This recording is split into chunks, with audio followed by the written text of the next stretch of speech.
Et du coup, ça me permettait de prendre du recul et de faire attention de ne pas partir du côté toujours plus de sang, toujours plus de combat, tous ces trucs-là. Et parce que c'est une vraie... Enfin, ça fait partie de notre nature et c'est un travail de ralignement en permanence. Tu avais 2 types de missiles, grosso modo. Il n'y avait pas de canon, de mitrailleuse. On avait du canon, mais pour mettre en œuvre le canon, il faut se rapprocher de la cible, il va falloir descendre. Et donc, pour faire simple, on utiliserait le canon dans ces théâtres-là que si on a par exemple un collègue qui s'éjecte et qu'il y a des pick-up qui viennent le récupérer. Et là, on va dire, vous approchez pas. Dans certains cas, on peut faire ce qu'on appelle des show of force.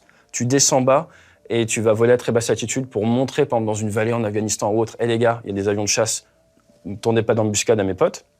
Ou alors des show of présence où tu vas être à haute altitude et faire du bruit. Dernier petit truc qui se fait, ça s'est fait en Libye, c'est certains avions de chasse qui volent supersoniques, qui se mettent en virage, et avec l'onde de choc supersonique, ça fait du bruit au sol.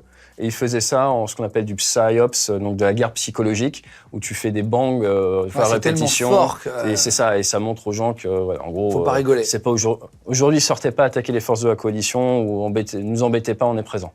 Donc il y a différents moyens d'avoir un impact avec un avion de chasse.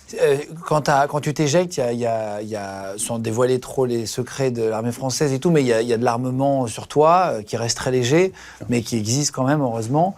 Comme tu sais, tu as tes chaussures et un peu d'armes. Tu as réfléchi à ce que tu ferais si tu avais dû t'éjecter en zone vraiment très hostile, comme malheureusement le Jordanien? Absolument. Alors moi, j'ai de la chance, c'est que venant d'une famille de pilotes de chasse, mon père lui a fait la guerre froide. Et pendant la guerre froide, pendant 3 ans, il était bombardier nucléaire. Mais à la grande époque. Et maintenant, on peut le dire, il avait une cible.